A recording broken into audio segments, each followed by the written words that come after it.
Good afternoon, कैसे हैं आप सभी लोग। कल कहाँ थे? अच्छा, कल आपके बारे में आप लोगों को शायद इन्फॉर्मेशन थोड़ी लेट से मिली थी, बट कल कुछ पर्सनल रीजन से नहीं था मैं। गुड आफ्टरनून, कैसे हैं आप सभी लोग। प्रोटिस्टा, ठीक है, प्रोटिस्टा के बारे में बात कर लेते हैं। हाँ, वायरस के टॉपिक पे थे। टॉपिक मुझे बिल्कुल याद रहता है। नमस्ते, गुड आफ्टरनून।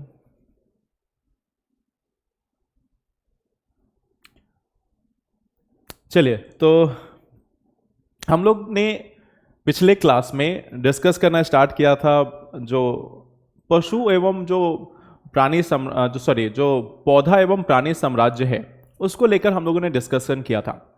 अच्छा, एक कॉन्टेक्स्ट समझो, एक जो संदर्भ है इसका समझने की कोशिश करो।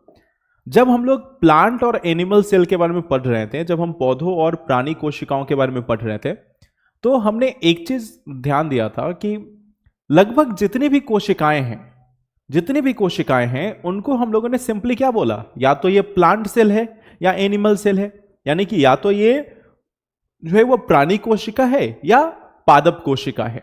इस चीज पे हम लोग डिस्कस कर रहे थे। तो एक बहुत लंबे समय तक यही डिस्कशन चलता रहा कि या तो पादप होते हैं या प्राणी होते हैं, यानी कि या तो प्लांट होंगे या एनिमल होंगे। फिर मैंने आपको उसके बाद वाले क्लास में बताया कि एक आर.एच. विटेकर साहब थे, उन्होंने बोला कि नहीं, एनिमल किंगडम को हम 5 हिस्सों में, या जो प्लांट और एनिमल किंगडम है उसको हम 5 हिस्सों में वर्गीकृत कर सकते हैं। 5 हिस्सों में हम लोग इसको डिवाइड कर सकते हैं। तो 5 साम्राज्य जो है, 5 किंगडम जो है, इनको बताया गया, इनको यहां पर बनाया गया। 5 किंगडम यहां पे बनाया गया। और 5 किंगडम में हमने देखा कि सबसे पहला जो किंगडम है वो है मोनेरा। मोनेरा एकमात्र बैक्टीरिया वाला किंगडम, जीवाणुओं वाला एक किंगडम, जिसमें सिर्फ और सिर्फ जो बैक्टीरिया है वही पाए जाएंगे। और यह जो बैक्टीरिया है वह यूकैरियोटिक कोशिका वाली है। प्रोकैरियोटिक कोशिका वाली है। ऐसी कोशिका जिसमें न्यूक्लियस यानी कि केंद्रक बहुत अच्छी तरह से एक तरीके से परिभाषित नहीं होता। न्यूक्लियर मेम्ब्रेन यानी कि केंद्रक झिल्ली जो है वह अनुपस्थित होती है, एब्सेंट होती है। तो ये हमने देखा मोनेरा का। एक और सेगमेंट मिला हमें प्रोटिस्टा का। प्रोटिस्टा बाकी सभी जो कोशिकीय प्रजाति हैं, बाकी सभी जो कोशिकीय जीव हैं, उनको प्रोटिस्टा में रखा गया। उन सभी को प्रोटिस्टा कैटेगरी में रखा गया। और इसमें हमारे पास सारे जो ऑर्गेनिजम्स होंगे, सभी जो जीव होंगे, वह यूकैरियोटिक होंगे। यूकैरियोटिक का मतलब अब इनके पास न्यूक्लियस बहुत अच्छे से डेवलप है, इनका जो केंद्रक है वो बहुत ही अच्छे से डेवलप है, बहुत ही अच्छे से विकसित हो चुका है। इसके साथ साथ एक केंद्रक झिल्ली जो है वह भी यहां पे मौजूद है। यह चीज हमने देखा प्रोटिस्टा में। प्रोटिस्टा में मैंने आपको एक चीज और बताया था कि जब हम प्रोटिस्टा की बात करते हैं तो कुछ वैज्ञानिक, कुछ रिसर्चर्स, अब देखो ये जो 5 किंगडम क्लासिफिकेशन है ना, ये ऐसा नहीं कि एक बार फिक्स हो गया कि हाँ भाई 5 किंगडम हो गया तो 5 किंगडम ही रहेगा। इसमें चेंजेस आ सकती हैं, अलग अलग लोगों के द्वारा अलग अलग वर्गीकरण किया जा सकता है। बट हम लोग उस वर्गीकरण को लेकर चल रहे हैं जो एनसीईआरटी फॉलो करती है, क्योंकि जब आप यूपीएससी का एग्जाम देते हो तो एनसीईआरटी के हिसाब से आपको देखना पड़ता है। तो ये जो 5 वर्गीकरण है उसमें दूसरे नंबर पर आया प्रोटिस्टा। अब प्रोटिस्टा में हमें अलग अलग जो जीव हैं वह देखने को मिले, जिसमें अलगी भी था, पैरामेशियम भी था, प्लाज्मोडियम भी था। तो ये सभी जो जीव हैं, बैक्टीरिया को छोड़कर बाकी सभी जो यूनिसेलुलर जो ऑर्गेनिजम्स हो गए, यानी कि एक कोशिकीय जीव हो गए, उन सभी में हमने क्या देखा कि अब कुछ ऐसे हैं जो ऑटोट्रॉप्स हैं। ऑटोट्रॉप्स का मतलब वह स्वपोषी हैं, वह खुद का भोजन बनाने में सक्षम हैं, वह खुद का भोजन बनाने में सक्षम है, वो ऑटोट्रॉप्स हैं। और इसीलिए कई बार इनको प्लांट भी बोल दिया जाता है, इसीलिए कई बार इनको प्लांट भी यानी कि पादप भी कह दिया जाता है। लेकिन हम लोग इसको मान के चलेंगे कि जब हम पादप की बात करते हैं तो पादप वह कोशिका है, पादप वह होंगे, या जो पौधा साम्राज्य है उसमें वह जीव होंगे जिनका कम से कम उत्तक से बना हो। उत्तक का मतलब होता है टिश्यू। कोशिका मिलके उत्तकों का निर्माण करती है और उत्तकों के द्वारा अंगों का निर्माण होता है। तो अंगों का निर्माण होता है। तो ये सभी चीजें जो हैं, इसको आपको ध्यान देना पड़ेगा कि पहला कोशिका होती है, दूसरा उत्तक आती है। कोशिकाओं के मिलने से उत्तक का निर्माण होता है, ठीक है, और उत्तकों के मिलने से फिर अंगों का निर्माण होता है। तो जब हम प्लांट किंगडम यानी कि जब हम पौधा साम्राज्य की बात करते हैं तो उसमें हम देखते हैं कि जो बेसिक यूनिट है, जो कंपोजिशन है, जो संरचना है, वह कम से कम उत्तकों से स्टार्ट होती है, ना कि कोशिका से। कोशिका वाले को हम कहां रख दिए? प्रोटिस्टा में। और जहां पे उत्तक आ गए या अंग आ गए उसको हमने ट्रांसफर कर दिया कहां पे? पौधा साम्राज्य में। तो ये हम प्रोटिस्टा और प्लांट के बीच का डिफरेंस था। हमने किंगडम फंजाई के बारे में, यानी कि फंजाई जो साम्राज्य है उसके बारे में भी पढ़ा, जैसे हम कवक कहते हैं, ठीक है। इंग्लिश में इसको फंगी भी बोलते हैं, फंजाई भी बोलते हैं। English is a funny language. आपने देखा होगा, एक मूवी आई थी, English is a funny language. हर कोई अपने अपने अनुसार प्रोनाउंसिएशन करता है। जैसे आप यूएस में देखोगे तो यूएस में इंग्लिश की अलग प्रोनाउंसिएशन है, ब्रिटेन में आप देखोगे अलग प्रोनाउंसिएशन है। तो सब जगह प्रोनाउंसिएशन जो है वो लोकल फैक्टर्स के कारण चेंज होता रहता है।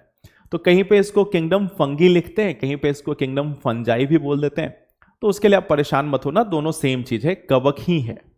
तो मेन कॉन्सेप्ट यह है कि वह कवक है। उसमें हमने देखा था कि ज्यादातर जो जीव हैं वह परपोषी हैं, परजीवी हैं। कुछ परजीवी भी हो सकते हैं, कुछ परपोषी हो सकते हैं, कुछ सहजीवी भी हैं। जैसे हमने देखा था शैवाल और कवक मिलकर लाइकेन बनाते हैं और वह लाइकेन एक सहजीवी संबंध है, ठीक है। तो ये सभी पार्ट भी हमने कवर कर लिया था।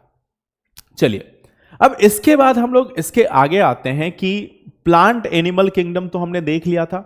मैंने आपको लास्ट वाले दिन एक चीज बताया था कि वायरसेस यानी कि विषाणु जो है, इन पे भी हमें चर्चा करनी है, इनके बारे में भी हमें बात करनी है। तो आज के क्लास में हम इन्हीं पे बात करेंगे कि आखिर ये वायरसेस जो है वो होते क्या हैं, विषाणु क्या होते हैं, और इनके जो छोटे मोटे जो भाई बहन हैं वो कौन से हैं, उनको भी हम लोग डिस्कस करेंगे, ठीक है। तो सबसे पहला जो हमारा टॉपिक आएगा वो है वायरस को लेकर, वो है वायरस या विषाणु को लेकर। वायरस या विषाणु, वायरस या विषाणु। तो इसके बारे में हमें चर्चा करनी है कि आखिर ये होते क्या हैं। इसको लेकर कई लोगों के मन में कंफ्यूजन रहता है कि आखिर वायरस होते क्या हैं, इनमें डीएनए होगा, आरएनए होगा, क्या करते हैं ये, क्या ये जीवित होते हैं, नहीं होते हैं, इनको हमने 5 किंगडम में क्यों नहीं क्लासिफाई किया। तो देखो, वायरस जो है वह बेसिकली जेनेटिक मटेरियल का एक समूह है। जेनेटिक मटेरियल का एक समूह है। जेनेटिक मटेरियल जैसे हमने देखा कि डीएनए और आरएनए जो है, डीएनए और आरएनए जो है वो हमारी एक आनुवांशिक सामग्री होती है। तो उन्हीं आनुवांशिक सामग्रियों का एक कलेक्शन जो है वो वायरस है। अब आप कोई भी ऑर्गेनिज्म को देखो, कोई भी कोशिका को देखो, मान लो कोशिका के अंदर में हम क्या देखते थे कि अगर ये कोशिका है तो इसके अंदर में एक न्यूक्लियस है और इस न्यूक्लियस के अंदर में हमारे पास जेनेटिक मटेरियल या आनुवांशिक सामग्री होती थी। तो इस आनुवांशिक सामग्री के पास सभी, अब इसको यहां पे एक बार में आप समझ जाओगे कि वायरस लिविंग या नॉन लिविंग क्यों है, जरा ध्यान से समझना। ये जो हमारा न्यूक्लियस है, जो केंद्रक है, इसी के अंदर में मौजूद होती है आनुवांशिक सामग्री। इसी के अंदर में आनुवांशिक सामग्री जो है यह मौजूद होती है इसी न्यूक्लियस के अंदर में, इसी केंद्रक के अंदर में। अब एक चीज गौर करना, अब इस न्यूक्लियस के पास आनुवांशिक सामग्री है और हमने एक चीज देखा था, यह केंद्रक जो है वह सेल का एक कमांड सेंटर है। सेल के अंदर में, कोशिका के अंदर में जो कुछ भी होता है वह इस आनुवांशिक सामग्री के आधार पर होता है। इसके आधार पर ही सभी चीजें डिसाइड होती हैं। अब यहां पर एक चीज समझना कि मान लो इस न्यूक्लियस के आसपास में जो भी चीजें हैं, जैसे इसके साइटोप्लाज्म में यहां पे हमने देखा प्लाज्मा मेम्ब्रेन यानी कि प्लाज्मा झिल्ली जो है वह मौजूद है। यहां पे कोशिका झिल्ली जो है यह मौजूद है। कोशिका झिल्ली, सेल मेम्ब्रेन या प्लाज्मा मेम्ब्रेन, प्लाज्मा झिल्ली या कोशिका झिल्ली, जो भी आप बोल लो, कोशिका झिल्ली है। इसी के पास कहीं ना कहीं जो माइटोकॉन्ड्रिया है, जो सूत्रकनिका है वह भी मौजूद है। यहीं पे कहीं पे राइबोसोम भी मौजूद है। यहीं पे कहीं पे लाइसोसोम मौजूद है, यानी कि लयनकाय। तो ये सभी चीजें इसको हेल्प करती है। गोल्गी तंत्र हो गए, अंतद्रव्यीय जो जालिका है, एंडोप्लाज्मिक रेटिकुलम है, यह भी मौजूद है। सभी चीजें इसके अंदर में मौजूद है और न्यूक्लियस के अनुसार यह काम करती हैं। न्यूक्लियस के अनुसार, केंद्रक के अनुसार यह काम करती है। अब मान लो न्यूक्लियस तो है, बट यह बाकी जो सामग्री है, बाकी जितनी भी सामग्री है, अगर वो ना हो तो न्यूक्लियस आदेश किसको देगा? हमने देखा केंद्रक सभी को आदेश देता है कि भाई तुम ये करो, तुम प्रोटीन बनाओ, तुम ये वायरस को, ये बैक्टीरिया को खत्म करो, तुम उस बैक्टीरिया को खत्म करो, तुम यहां पे अटैक करो। लेकिन ये सभी आदेश दिया जाता है इन अंगकों को। ये जो कोशिकांग है, जो सेल ऑर्गेनेली है, इनको यह आदेश दिया जाता है न्यूक्लियस के द्वारा, केंद्रक के द्वारा। अगर मान लो ये हो ही नहीं, अगर यहां पे साइटोप्लाज्म नहीं हो, यहां पे हमारे पास सूत्रकनिका ना हो, लयनकाय ना हो, कोई भी चीज मौजूद ना हो, तो न्यूक्लियस आदेश किसको देगा? इस न्यूक्लियस के आसपास में कुछ अगर हो ही नहीं तो फिर यह आदेश किसको देगा? किसी को भी नहीं। यह अपने आदेश जो है वो अपने पास बचा के रखेगा। राजा के पास अगर प्रजा ही ना हो तो राजा किसे आदेश देगा? तो यही चीज होता है हमारे वायरस के साथ। वायरस का मतलब है कि ये सभी जो सेल के जितनी भी चीजें हैं वह उसके अंदर में मौजूद ही नहीं है। इसके पास बच क्या गया? सिर्फ और सिर्फ आनुवांशिक सामग्री, सिर्फ और सिर्फ आनुवांशिक सामग्री।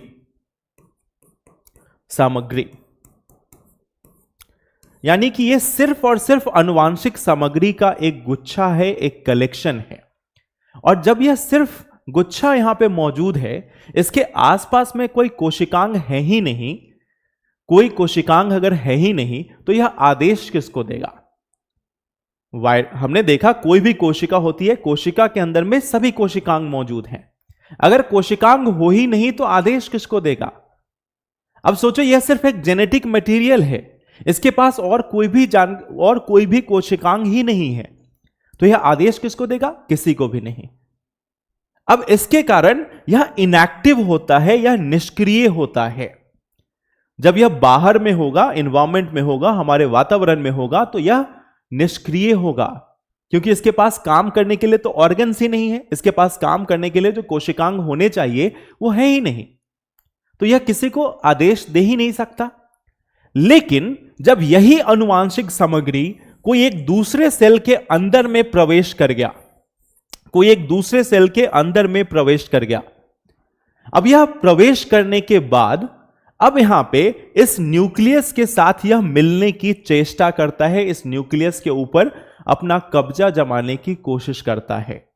जैसे ही इसके में टेंडेंसी है, ऐसा नहीं कि वो पूरी तरह से निष्क्रिय है, जैसे ही किसी लिविंग सेल में पहुंच गया, एक साइटोप्लाज्म के अंदर में जैसे ही यह पहुंच गया, अब साइटोप्लाज्म में आने के बाद यह इस सेल पर कब्जा जमाने की कोशिश करता है। यह इस सेल के ऊपर में, इस कोशिका के ऊपर में कब्जा जमाने की कोशिश करता है, और फिर यह वायरस इस कोशिका को इन्फेक्ट कर देता है, इसको संक्रमित कर देता है। तो जब आप बोलते हो ना कि वायरस एक्टिव क्यों है, एक्टिव क्यों नहीं है, या इनएक्टिव या निष्क्रिय क्यों है, और सक्रिय कब होता है, तो अब आप इसको यहां से समझो कि इसके पास तो कुछ था ही नहीं अपना, इसके पास अपना कोई कोशिकांग नहीं था। और जब कोशिकांग नहीं है तो यह सिर्फ एक आनुवांशिक सामग्री है, सिर्फ एक जेनेटिक मटेरियल है। लेकिन जैसे ही वह किसी लिविंग सेल के अंदर में आ गया, अब वह एक्टिव है, और जैसे ही यह एक्टिव हो गया, फिर इस पूरे कोशिका पे कब्जा जमा लेगा। और आपको मालूम है कि कोशिका के अंदर जाने के बाद जब यह कब्जा जमा चुका है, तब यह जो जेनेटिक मटेरियल यहां पे आया है, यह अपने आप को मल्टीप्लाई करने की भी कोशिश करेगा, अपने आप को बढ़ाने की भी कोशिश करेगा कि इसका दूसरा कॉपी तैयार हो। यानी कि एक आनुवांशिक सामग्री था जो सेल ढूंढ रहा था, एक ऐसा आनुवांशिक सामग्री जो अपने लिए कोशिका ढूंढ रहा था, और जैसे ही इसको कोशिका मिल गई, जैसे ही इसको कोशिका मिल गई, अब यह इसी कोशिका की मदद से अपना जो आनुवांशिक सामग्री है उसको और बढ़ाने की कोशिश करेगा कि पहले 1 सेट था, अब 2 सेट हो गए, 2 से 4 हो गए, 4 से 8 हो गए। तो इसी तरीके से अब यह अपनी आनुवांशिक सामग्री को मल्टीप्लाई करेगा और वायरस की जो संख्या है, विषाणुओं की जो संख्या है, वह बढ़ती चली जाएगी, वह बढ़ती चली जाएगी। तो ये काम करते हैं वायरसेस। सबसे पहली बात तो यह कि वायरस निष्क्रिय क्यों होते हैं और कब कहां पे आने के बाद सक्रिय होते हैं, इसको आप यहां से समझ सकते हो। क्लियर है?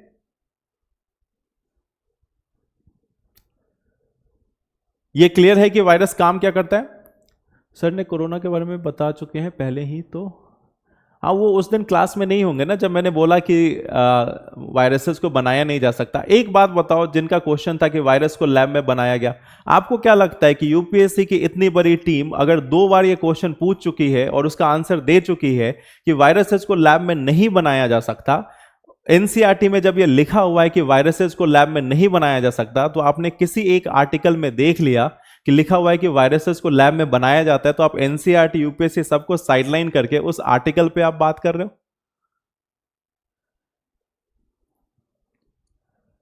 ठीक है, तो उस चीज को ध्यान रखो। अगर मैं कुछ बोल रहा हूं तो फुल कॉन्फिडेंस के साथ, फुल उस ऑथोरिटी के साथ बोल रहा हूं कि हां, नहीं बन सकता। ठीक है, उसको मैंने क्यों नहीं बन सकता उस चीज को मैंने बताया भी था। ठीक है, चलिए एक बार फिर से इस पे ध्यान दो ना, वायरसेस क्या है। ठीक है, वायरसेस क्या है इसको समझते हैं। वायरस मतलब विषाणु हमारा एक ऐसा जीव है जिसको ना तो हम सजीव बोल सकते हैं, ना ही हम इसको निर्जीव बोल सकते हैं। ना तो यह सजीव है, ना ही यह निर्जीव है। इसको बोला जाता है कि यह सजीव और निर्जीव के बीच की कड़ी है, सजीव और निर्जीव के बीच की कड़ी है। ठीक है, अब देखो सजीव और निर्जीव के बीच की कड़ी कैसे है, इस चीज को समझते हैं। मतलब अगर हम इसे एक अपने आसपास के पर्यावरण में देखें कि सिर्फ अगर जेनेटिक मटेरियल अगर कहीं पे पड़ा हुआ है, सिर्फ जेनेटिक मटेरियल अगर कहीं पे मौजूद है, तो फिर वह निष्क्रिय अवस्था में है, वह कोई काम नहीं कर रहा है। क्यों नहीं कर रहा है? क्योंकि उसके पास तो कोशिका ही नहीं है, उसके पास कोशिका ही नहीं है, इसके पास कोशिका मौजूद ही नहीं है कि यह कुछ काम कर पाए। ना तो इसके पास सूत्रकणिका है, एनर्जी कहां से आएगी? सूत्रकणिका से, वो है नहीं। प्रोटीन कहां से बनाएगा? राइबोसोम से, वह भी नहीं है।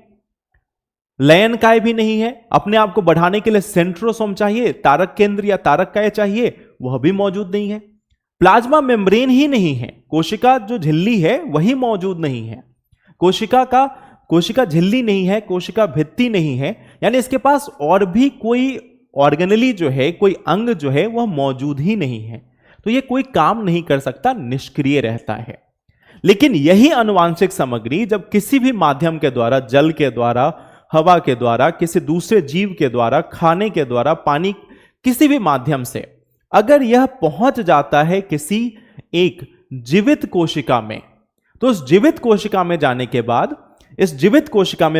बाद, यही आनुवांशिक सामग्री, अब इसको पूरा वो एनवायरमेंट मिलता है, पूरा वो वैसा एक पर्यावरण मिलता है जहां पे यह अपने आप का जो आदेश है, इसका जो भी इंस्ट्रक्शन है, उसको एग्जीक्यूट करने के लिए सक्षम हो जाता है, उसका कार्यान्वयन करने में सक्षम हो जाता है।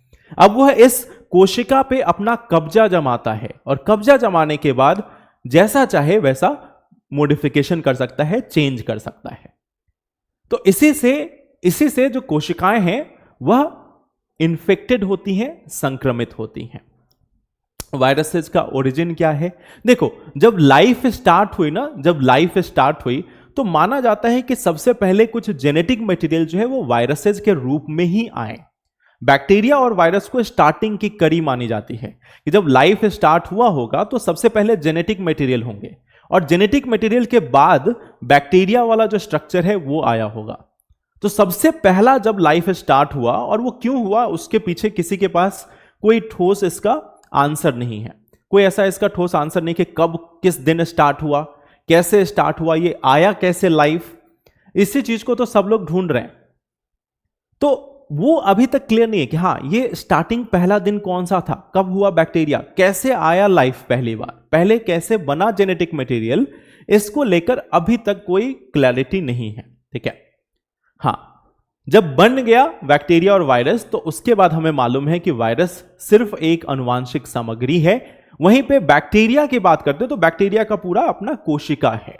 ठीक है, बैक्टीरिया का अपना कोशिका है। मैंने आपको पिछले क्लास में भी एक चीज और बताई थी कि बैक्टीरिया सबसे पहले जीव हैं, बैक्टीरिया सबसे पहले ऑर्गेनिज्म माने जाते हैं, सबसे पहले सजीव जो है वह बैक्टीरिया ही माने जाते हैं। जो जीवाणु हैं उन्हीं को सबसे पहला सजीव माना जाता है।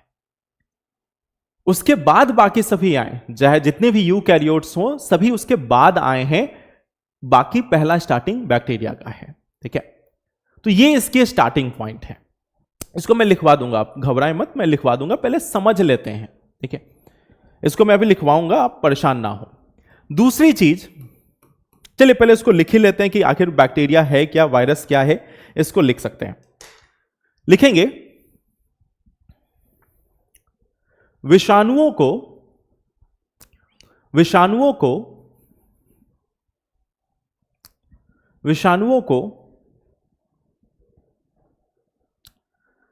जीव साम्राज्य में, विषाणुओं को जीव साम्राज्य में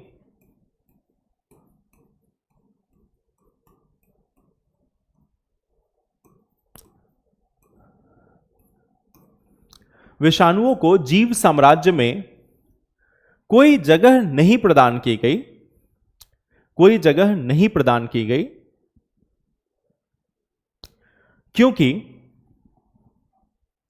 क्योंकि उन्हें वास्तव में जीवित नहीं माना जाता है। अनुज अभी मैंने उसका आंसर दिया कि how come to the virus. ठीक है, उन्हें वास्तव में जीवित नहीं माना जाता, उन्हें वास्तव में जीवित नहीं माना जाता, क्योंकि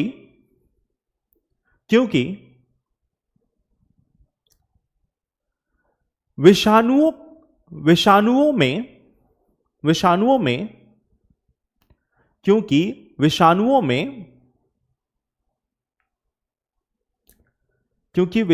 में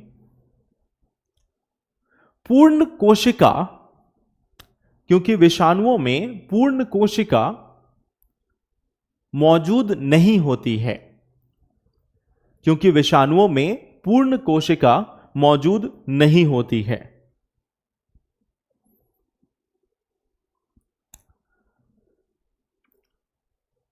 विषाणुओं को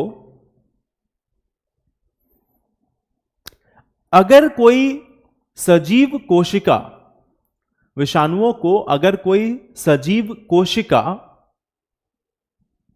मिलती है,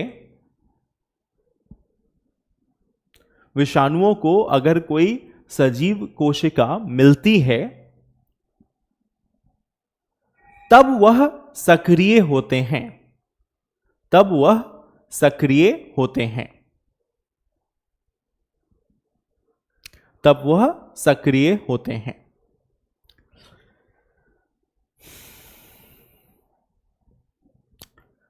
एक बार किसी कोशिका में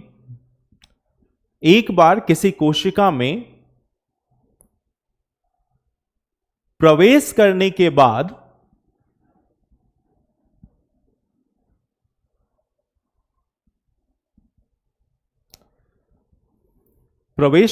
बाद विषाणु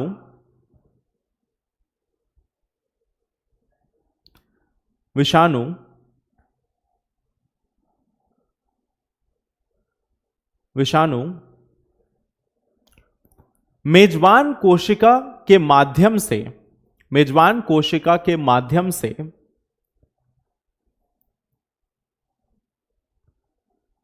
अपनी आनुवांशिक सामग्री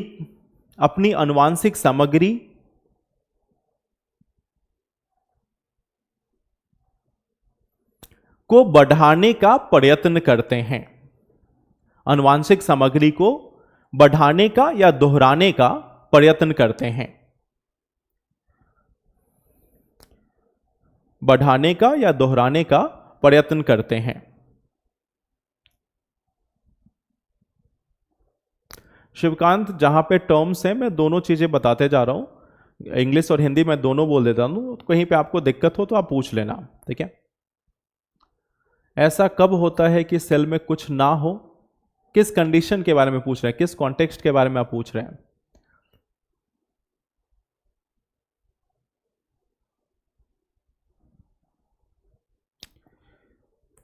चलिए, तो ये तो पहली बात हो गई। अब इसमें कुछ चीजें हैं जिसको आप एक फैक्ट के रूप में याद कर सकते हैं वायरसेस को लेकर, विषाणुओं को लेकर।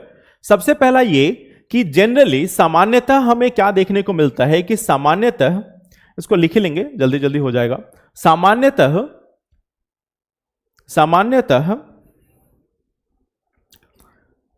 विषाणुओं में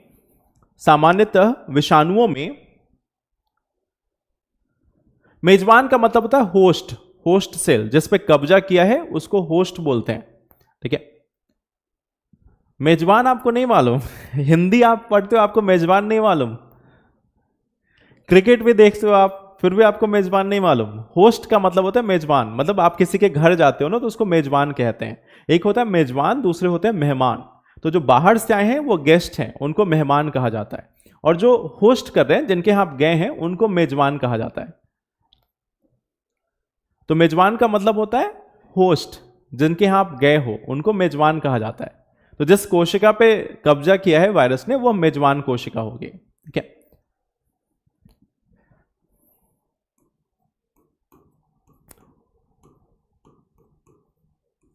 होस्ट,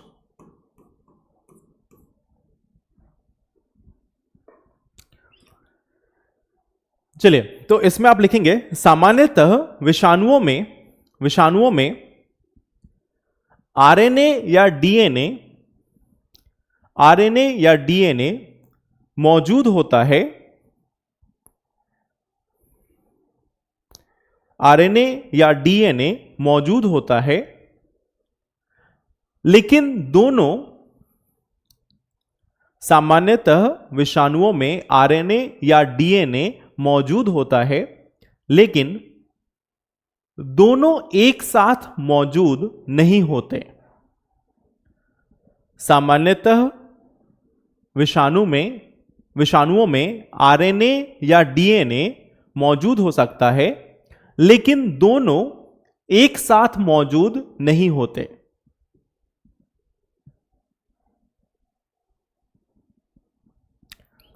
अगला एक पॉइंट इसमें लिखेंगे, सामान्य तौर पर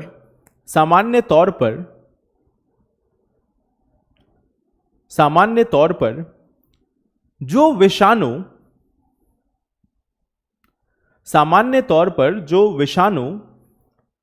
पौधों को संक्रमित करते हैं, सामान्य तौर पर जो विषाणु पौधों को संक्रमित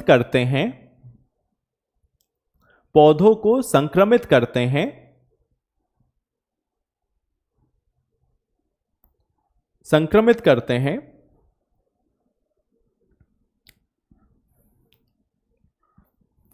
वह आरएनए से बने होते हैं।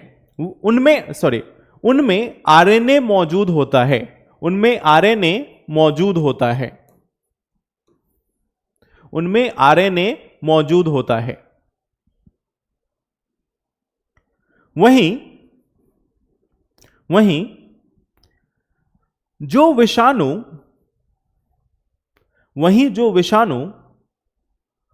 पशुओं को संक्रमित करते हैं, पशुओं को संक्रमित करते हैं,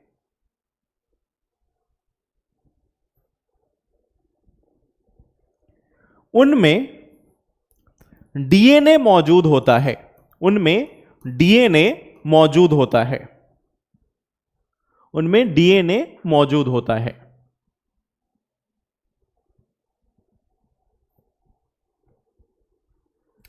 एक टर्म है, इस वायरस में एक टर्म है, एक खास प्रकार का वायरस होता है जिसको बोलते हैं जीवाणु भोजी। ठीक है, एक खास प्रकार का वायरस है जिसको बोलते हैं जीवाणु भोजी। इसी को इंग्लिश में बोला जाता है बैक्टीरियोफेज। बैक्टीरियोफेज। तो आप एक चीज याद रखना, यह जो बैक्टीरियोफेज है, यह जो जीवाणु भोजी है, वह बेसिकली एक वायरस है, यानी कि एक विषाणु है। ठीक है, यह जो है वह बेसिकली एक विषाणु है या फिर एक वायरस है। और इसके बारे में खास चर्चा क्यों है? खास चर्चा इसलिए है क्योंकि यह बैक्टीरियोफेज बैक्टीरिया को इंपैक्ट करता है। बैक्टीरिया को इंपैक्ट करता है, यानी कि जो जीवाणु हैं उनको इंपैक्ट करता है, उनको प्रभावित करता है। तो एक खास प्रकार का विषाणु पाया जाता है, उस विषाणु को बोलते हैं जीवाणु भोजी। और यह जो जीवाणु भोजी है वह किसी खास प्रकार के जो जीवाणु भोजी हैं वह सिर्फ और सिर्फ बैक्टीरिया को यानी कि जो जीवाणु हैं उन्हीं को इंपैक्ट करता है, उन्हीं को प्रभावित करता है। और इसके बारे में खास मेंशन की वजह यह है कि इसी के आधार पर इसकी जो क्रियाशैली है, इसको जो कार्य करने की जो शैली है, उसी के आधार पर हमने देखा है कि जो पूरी बायोटेक्नोलॉजी है वह डेवलप की गई है।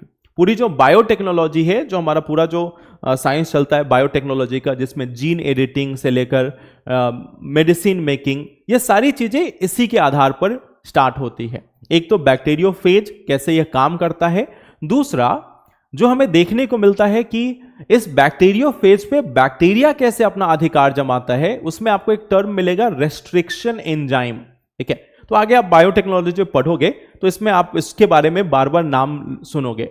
तो एक खास प्रकार का विषाणु होता है जिसका नाम है बैक्टीरियोफेज। एक खास प्रकार का विषाणु है जिसका नाम है बैक्टीरियोफेज, यह आपको याद रखना है। तो एक लाइन यहां पे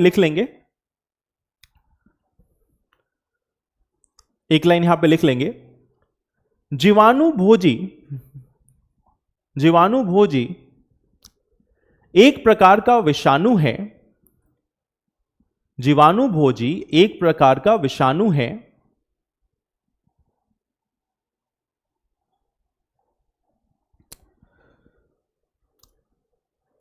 जो जीवाणुओं को नहीं, एक चीज याद रखो, यह बैक्टीरियोफेज विषाणु है। बैक्टीरियोफेज लिखा हुआ है, इसके नाम में बैक्टीरिया है, लेकिन यह बैक्टीरिया नहीं है, यह जीवाणु भोजी है। यह बैक्टीरिया नहीं है, जीवाणु नहीं है, यह एक विषाणु है, यह याद रखना। इसमें लिखेंगे जीवाणु भोजी एक प्रकार का वायरस है। जीवाणु भोजी एक प्रकार का वायरस है जो सामान्य तौर पर जीवाणुओं को संक्रमित करता है। जो सामान्य तौर पर जीवाणुओं को संक्रमित करता है।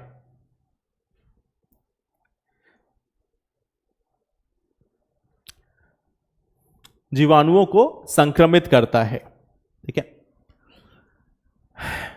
चलिए, तो ये तो हमारा एक हो गया वायरसेस को लेकर कि वायरसेस जो है वो जीवित क्यों नहीं माना जाता, या उनको क्यों नहीं जीवित और नॉन जीवित के इस क्लासिफिकेशन में रखा गया है। ना तो हम इसको जो नॉन लिविंग है यानी कि निर्जीव कहते हैं, ना तो हम इसको सजीव कहते हैं। इसको हम सक्रिय एवं निष्क्रिय बोलते हैं ज्यादातर, कि जब यह किसी जीवित कोशिका के अंदर जाता है तो यह सक्रिय हो जाता है, और जब यह किसी मृत वातावरण में है या मृत पर्यावरण में है तो उसको हम निष्क्रिय के रूप में देखते हैं। ठीक है, तो ये हमारा पहला पार्ट हो गया कि जो वायरस है वो है क्या।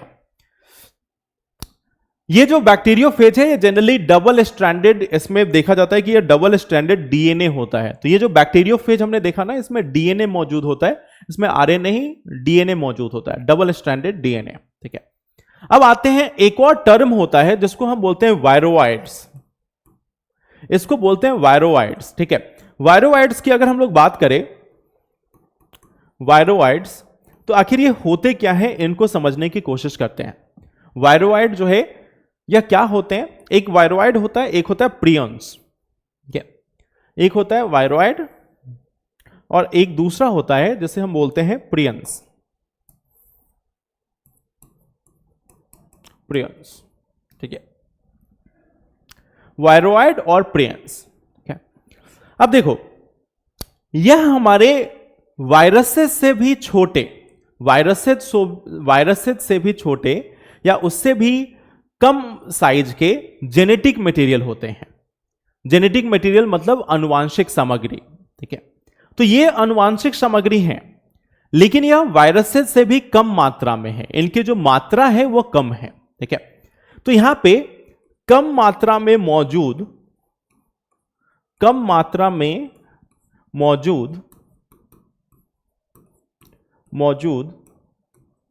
आनुवांशिक सामग्री,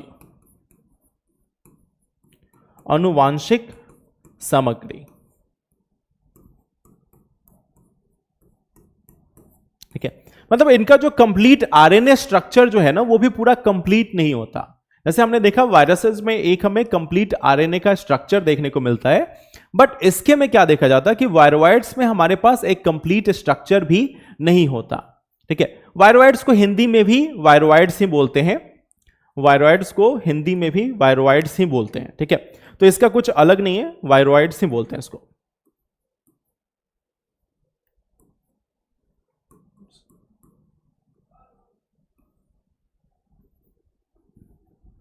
प्रियन,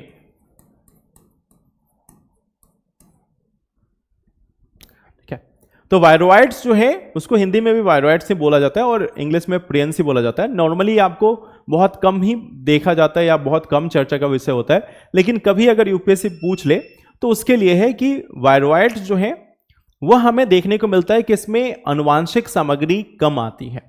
ठीक है, आनुवांशिक सामग्री जो है कम मात्रा में मौजूद होती है।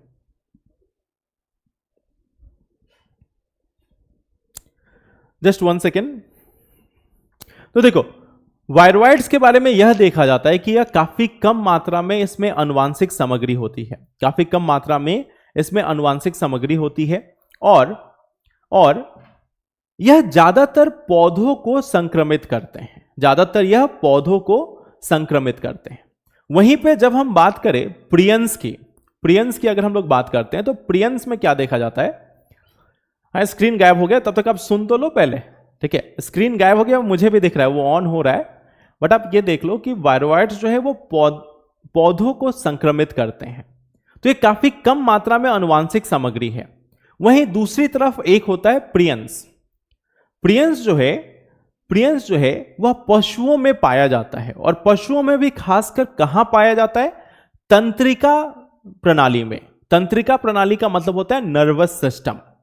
तो प्रियंस भी जो है वह एक प्रकार से जेनेटिक मटेरियल है, एक प्रकार से आनुवांशिक सामग्री है, बट यह जो आनुवांशिक सामग्री है वह हमें देखने को मिलता है कहां पे? यह तंत्रिका तंत्र में, यह पशुओं में देखने को मिलेगा, और पशुओं में तंत्रिका तंत्र जो है वहीं पे हमें देखने को मिलता है ये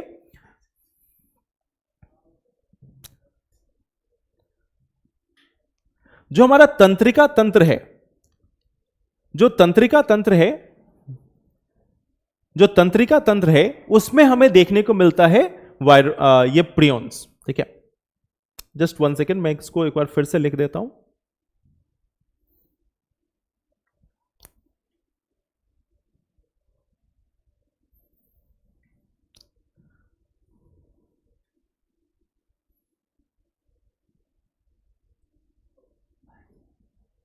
ठीक है, चलिए, अगर हम लोग वायरोइड्स की बात करें, वायरोइड्स और प्रियंस,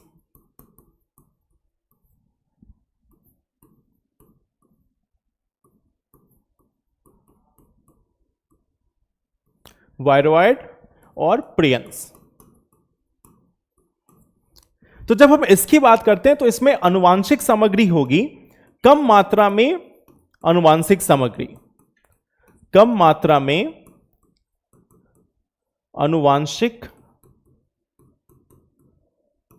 सामग्री। दूसरी ओर हमें देखने को मिलता है यहां पे भी सेम है, यहां पे भी कम मात्रा में ही है, यहां पे भी कम मात्रा में ही है, इसमें भी हमें कम मात्रा में देखने को मिलता है। लेकिन यह सिर्फ और सिर्फ पशुओं में देखने को हमें मिलता है, यह पशुओं में मिलता है। और पशुओं में भी कहां?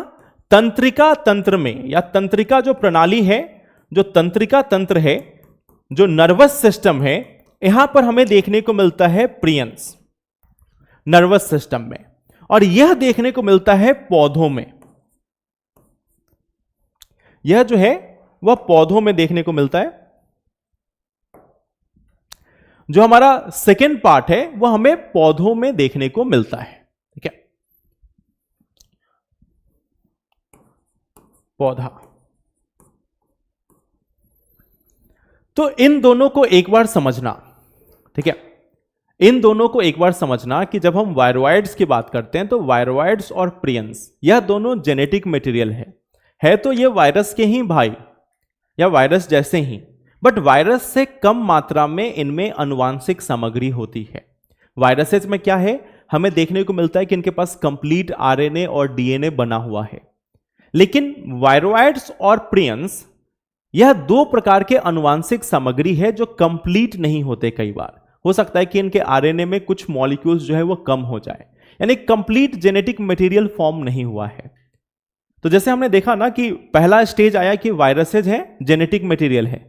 दूसरा हमने देखा बैक्टीरिया है, जेनेटिक मटेरियल, और कुछ और चीजें भी इसमें मौजूद है, कुछ कोशिकांग मौजूद है।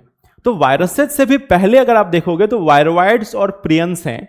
वायरोइड्स जिनका जेनेटिक मटेरियल भी कंप्लीट नहीं है, यानी कि आप समझ सकते हो कि स्टार्टिंग के पार्ट रहे होंगे, सबसे बिगिनिंग में जब लाइफ स्टार्ट हुई होगी तो उसके पहले के जो वायरोइड्स होंगे या उस समय के जो ये स्ट्रक्चर्स बने होंगे जेनेटिक मटेरियल, यह बहुत ही कम मात्रा में उनका जेनेटिक मटेरियल भी है। पूरा डीएनए या पूरा आरएनए भी नहीं है, बहुत ही कम मात्रा में जेनेटिक मटेरियल है।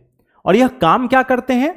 एक है जो पौधों को संक्रमित करता है, पौधों को संक्रमित करता है, पौधों को इन्फेक्ट करता है, संक्रमित करता है,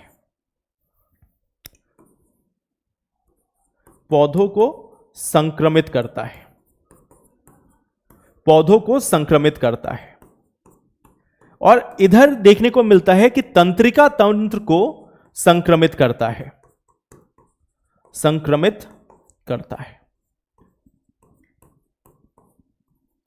अब देखो, ये वायरोइड्स और प्रियंस को स्पेशली खोजा नहीं गया, ऐसा नहीं कि इनको खोजा गया कि भाई वायरोइड्स क्या होते हैं या प्रियंस क्या होते हैं। जैसे इस सदी में जो हम 1950s की बात करते हैं, 1950s के बाद जो अलग अलग ट्रीटमेंट चलता था, जैसे लोगों का उपचार जो चलता था, तो उसी उपचार के दौरान जो वायरोइड्स और प्रियंस हैं वह देखे गए। वायरोइड्स और प्रियंस को देखा गया कि कुछ लोगों में जो तंत्रिका तंत्र की जो परेशानियां होती है, यानी कि नर्वस सिस्टम की जो परेशानियां होती हैं, तो उनमें कुछ लोगों में पाया गया कि एक जेनेटिक मटेरियल है जो वायरस जैसा दिखता है लेकिन पूरा वायरस है नहीं, ना तो उसमें कंप्लीट आरएनए है ना ही कंप्लीट डीएनए है, कुछ टूटा फूटा या फिर आप बोल सकते हो बिखरा सा जेनेटिक मटेरियल है, और यह यहां पे मौजूद है, वह यहां पे मौजूद है। तो इन्हीं को दो नाम दिया गया। जो पौधों में संक्रमण का कारण बनते हैं उनको बोला गया वायरोइड्स, और जो पशुओं में बनते हैं उनको नाम दिया गया प्रायंस। और पशुओं में भी खासकर वह तंत्रिका तंत्र यानी कि नर्वस सिस्टम को ज्यादातर इंपैक्ट करते हैं, प्रभावित करते हैं। ठीक है, तो हां, ये दोनों हमारे वायरोइड्स और प्रियंस हैं, जो हमारे वायरसेज के अलावा एक जेनेटिक मटेरियल का समूह होता है। वायरसेज के ही इनको छोटे भाई बहनों के रूप में आप जोड़ सकते हो, ये वायरस के फैमिली से ही आते हैं, बट ये कंप्लीट स्ट्रक्चर नहीं है, कंप्लीट जेनेटिक मटेरियल नहीं है। ठीक है, तो ये तीन चीजें हैं, पहला वायरस, दूसरा वायरोइड और तीसरा प्रियंस। ठीक है, ये तीन नॉन लिविंग ऑर्गेनिजम्स आप बोल सकते हो या नॉन लिविंग बोल सकते हो सिंपली। यह निर्जीव है तीनों, लेकिन जीवित प्राणियों में आकर फिर यह परेशानी का कारण बन जाते हैं। खासकर यह जो प्रियंस है, अगर इसकी हम बात करें तो एक डिजीज होती है जिसको बोला जाता है mad cow disease. Mad cow disease में क्या होता है कि जो तंत्रिका तंत्र की भूल जाने की जो एक एक जो प्रवृत्ति है जो अल्जाइमर से रिलेटेड है थोड़ा सा, तो वो मैड काउ डिजीज जो है वह प्रियंस के कारण होता है। और यह यूएस में, यूनाइटेड स्टेट्स में काफी ज्यादा प्रिवेलेंट रहा है, यूएस में काफी ज्यादा प्रिवेलेंट रहा है। ठीक है, तो ये हमारा प्रियंस होता है जो एक तरीके से आपको नर्वस सिस्टम को इंपैक्ट करता है। ठीक है, नहीं है फिर भी, हां फिर भी इतना इफेक्ट करता है, बिल्कुल। हाँ, अमर शहनी रिकॉर्डेड क्लास चल रही है। ठीक है, मैंने कल रिकॉर्ड किया था जिसमें मुझे मालूम था कि आप पूछोगे ये रिकॉर्ड क्लास है, तो मुझे पहले से इसका ज्ञान था कि आप पूछोगे रिकॉर्ड क्लास है और इसी समय पूछोगे, तो मैंने बता दिया। ठीक है, रिकॉर्डेड क्लासेस है। ठीक है, चलिए, तो ये हमारे दो पार्ट हो गए। ये हमारा पशु साम्राज्य, पौधा साम्राज्य, जो भी जीवन साम्राज्य था वो यहां तक था, जिसको आपको बेसिक थोड़ा बहुत याद रखना है। ठीक है, वायरसेस क्या है अब आपको याद होना चाहिए, और जब हम बोलेंगे कि वायरसेस निष्क्रिय है तो क्यों निष्क्रिय है वह आपको याद रखना चाहिए अब। ठीक है, चलिए, तो अब इसके बाद आते हैं हम लोग नए टॉपिक पे, और जो नया टॉपिक है वह है मानव शरीर। जो नया टॉपिक है हमारा वह है मानव शरीर। मानव शरीर बायोलॉजी में दो एरिया है जहां से ज्यादा क्वेश्चंस आते हैं। बायोलॉजी में, जीव विज्ञान में दो एरिया है जहां से ज्यादा क्वेश्चंस आते हैं। पहला जो एरिया है वह है कोशिका का, कोशिका को लेकर सवाल पूछे जाते हैं। और दूसरा जो एरिया होगा वो होगा ह्यूमन बॉडी एंड डिजीजेज, मानव शरीर एवं इससे संबंधित बीमारियां। तो वो क्या क्या चीजें हैं उसको हम लोग एक बार देखते हैं। ठीक है, चलिए, तो मानव शरीर के बारे में डिस्कस करना स्टार्ट करते हैं कि मानव शरीर में हमें देखना क्या क्या है और क्या क्या चीजें यहां पे मौजूद हैं। इन सबसे पहले आप मुझे कुछ बेसिक चीजें बताइए मानव शरीर के बारे में। मानव शरीर में जो सबसे लंबी जो बोन होती है, सबसे लंबी जो हड्डी होती है वो क्या होती है? तंत्रिका तंत्र का मतलब है नर्वस सिस्टम। करण, तंत्रिका तंत्र को बोलते हैं नर्वस सिस्टम। प्रिवेलेंट का मतलब जो मौजूद है, जो काफी मतलब प्रिवेलेंट का मतलब होता है जो मौजूद होता है, उसको प्रिवेलेंट बोलते हैं। डीएनए और आरएनए को मैंने रमन पहले क्लासेस में बताया है, एक बार आप पुरानी क्लासेस को देख लीजिए। एनिमल किंगडम यादव हमने डिस्कस किया है, अतुल यादव हम लोगों ने डिस्कस किया है एनिमल किंगडम।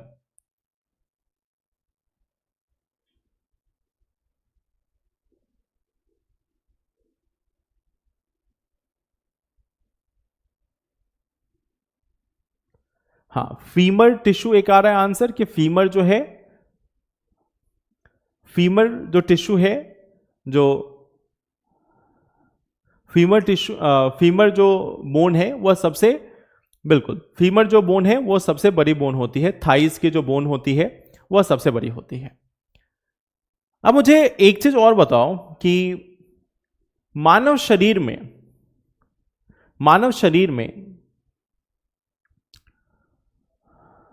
एक क्वेश्चन है, क्या पादप कोशिका के उत्पन्न वायरस पशु कोशिका को प्रभावित कर सकते हैं? मृत्युंजय, कभी कभी ऐसा होता है, ऐसा नहीं कि बिल्कुल नहीं हो सकता, कभी कभी हो भी सकता है। ठीक है, बट चांसेस कम होते हैं। जो ज्यादातर जो पादप कोशिका है ना उसका स्ट्रक्चर अलग है, ऐसा नहीं कि बिल्कुल ही नहीं होगा, हो सकता है बट जनरली नहीं होता। क्या पशुओं का ब्रेन हैक किया जा सकता है? देखो, ब्रेन हैक करना एक अलग चीज है। ब्रेन हैक करना जो है वो अलग बात है। ब्रेन हैक करने का मतलब होता है कि आपने फिर अपने अनुसार चीजें की, उसके लिए आपको प्रायंस बनाना पड़ेगा। और जैसा मैंने आपको बताया कि प्रायंस को बनाना या वायरसेस को बनाना यह मुश्किल है थोड़ा। ठीक है, वायरसेस को आर्टिफिशियली नहीं बना सकते। क्या, चलिए, हाँ, स्टेप्सी जो है वो सबसे छोटी है। वायरसेस हेल्पफुल होते हैं। मैंने बैक्टीरियोफेज का आपको एग्जांपल इसीलिए दिया, और मैंने इसीलिए आपको बताया कि बैक्टीरियोफेज एक ऐसी वायरस है जिसके मदद से हमारा जो पूरा जो सिस्टम है जीन एडिटिंग का, जीन टेक्नोलॉजी का, वो विकसित हुआ है। डाउट क्लासेस पहले राजन क्लासेस तो हो जाने दो, फिर तो डाउट क्लासेस करें। ठीक है, एनिमेलिया किंगडम को हम लोगों ने पढ़ा था। एनिमेलिया किंगडम में बहुत कुछ है नहीं, यूकैरियोटिक कोशिका है। ठीक है, एनिमेलिया किंगडम में हमें अंग जो है वह देखने को मिलता है, या अंग प्रणाली जो है वह देखने को मिलती है। ठीक है, कोशिका विभाजन विकास हम लोगों ने इसलिए स्किप किया है कि कोशिका विभाजन आपको यूपीएससी में नहीं पढ़ना, ठीक है। कोशिका विभाजन आपको यूपीएससी के लिए नहीं पढ़ना, इसी के लिए बताया तो मैंने प्रायंश। अच्छा, आप पशु का मतलब आप यहां पे समझना, जब भी मैं पशु बोलूं बायो में, जब भी हम पशु बोले तो बायो में पशु का मतलब होता है ह्यूमंस इंक्लूडेड। तो आप अपने आप को भले ही आप अलग मान के चलो कि मानव है, हम पशु नहीं है, लेकिन बायोलॉजी के हिसाब से मानव एक पशु है। ह्यूमंस आर अ एनिमल, सिर्फ सोशल एनिमल वाली बात नहीं, humans are a biologically animal. तो दो ही चीजें होती है, पादप या फिर हमारी जो पशु हैं। तो ह्यूमन जो है वह एनिमल में काउंट होता है। तो जब मैंने प्रायंस का बोला, तो प्रायंस अगर पशु कोशिका को प्रभावित करती है तो ऑटोमेटिकली मतलब है human is included in that, ठीक है। चलिए अब आते हैं मानव शरीर पे। मानव शरीर के बारे में कुछ जो इंपॉर्टेंट जानकारियां है उसको हम लोग देखते हैं, ठीक है। जैसे अगर हम लोग बात करें तो मानव शरीर में जो सबसे बड़ी जो हमारी जो सबसे बड़ी जो हड्डी है वो है फीमर टिश्यू जो है वो सबसे बड़ी हड्डी है, ये आप जानते हो। अब मानव शरीर में अगर आप देखोगे तो आपको एक रोचक जानकारी है जो मैं बताता हूं कि हमारे शरीर पर जो बाल होते हैं, हमारे शरीर पर जो हेयर होते हैं, उसका काम क्या है। हमारे शरीर पर जो बाल होते हैं उनका काम क्या है, कोई आइडिया कि हमारे शरीर पे जो बाल हैं, जो हेयर्स हैं, वो क्यों मौजूद होते हैं।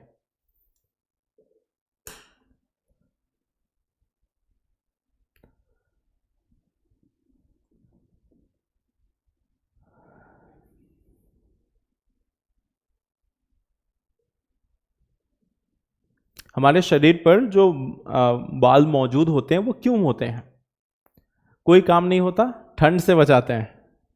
अच्छा, आपको कब लगा कि आपको आपके शरीर पर अगर बाल है तो आपको ठंड नहीं लगती।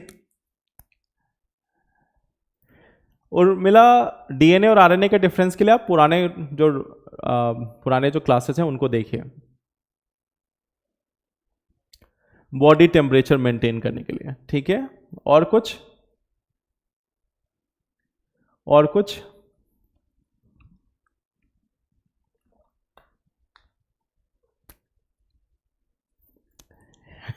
नहीं, मैं सिर के बालों की बात नहीं कर रहा,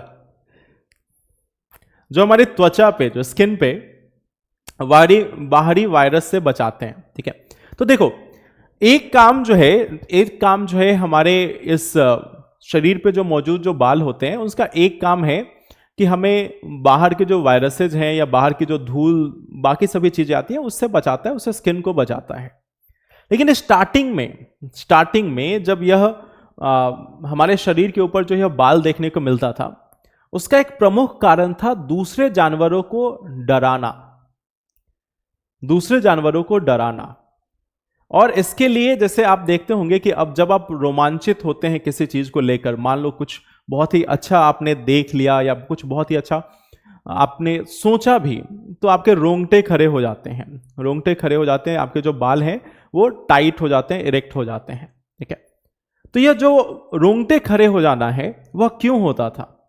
बेसिकली जो बाकी जो जानवर आते थे उनको डराने की एक विधि थी। आपने देखा होगा कि बहुत सारे ऐसे जीव होते हैं छोटे छोटे जिनके ऊपर में कांटे लगे होते हैं, उस कांटों की मदद से वह दूसरों को भगाने की कोशिश करते हैं।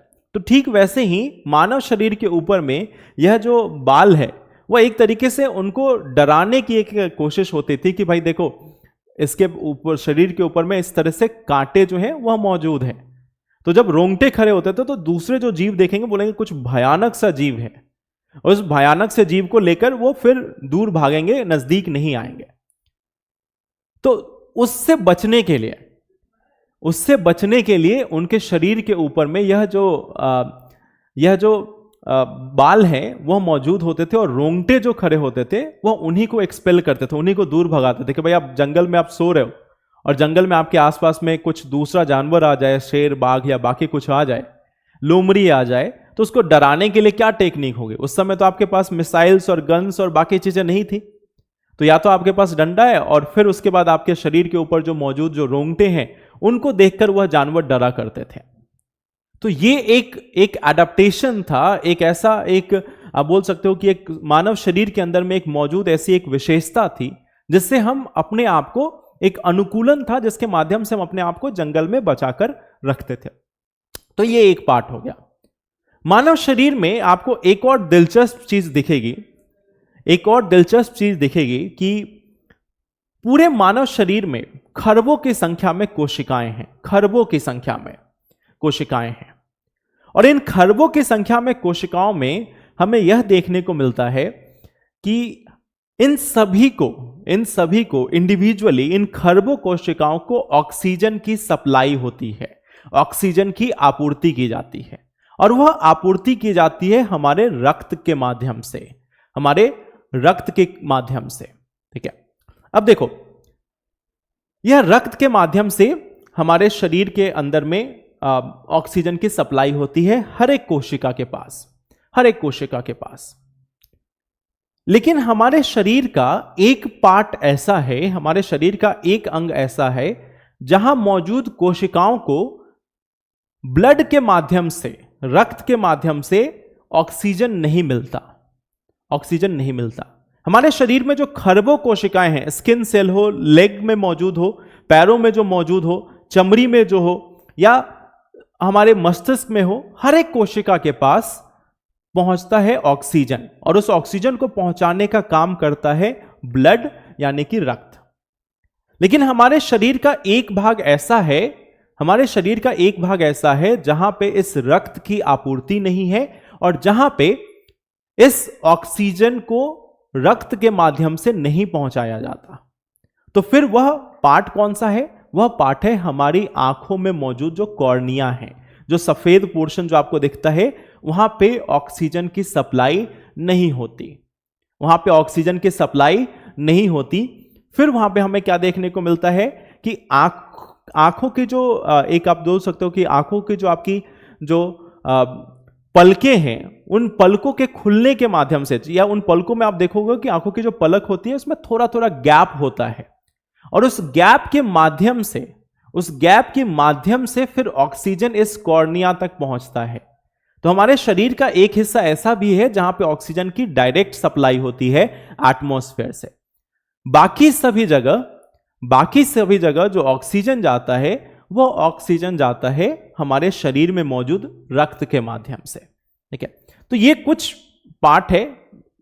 ठीक है, अब आते हैं हम लोग मानव शरीर के बारे में, कि मानव शरीर में हमें क्या क्या तंत्र पढ़ने हैं एग्जाम के हिसाब से। ठीक है, मानव शरीर में जो हमें पढ़ना है उसमें सबसे पहला है हमारे पास जो हमारी सर्कुलेटरी सिस्टम है, जो हमारी सर्कुलेटरी सिस्टम है उसके बारे में हम सबसे पहले पढ़ेंगे। परिसंचरण तंत्र, परिसंचरण तंत्र। दूसरी जो हमें पढ़नी है वो होगी हमारी सर्कुलेटरी सिस्टम या श्वसन तंत्र, श्वसन तंत्र।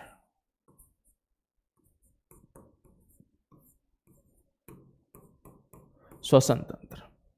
तीसरा हमारा जो पार्ट होगा वो होगा पाचन तंत्र।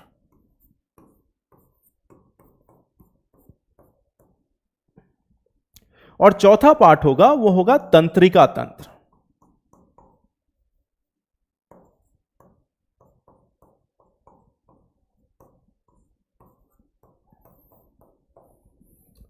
यानी कि हमारे पास सर्कुलेटरी सिस्टम, सर्कुलेटरी सिस्टम, फिर हमारे पास मौजूद है जो हमारा रेस्पिरेटरी सिस्टम है, वो भी रेस्पिरेटरी, फिर हमारे पास मौजूद है डाइजेस्टिव सिस्टम,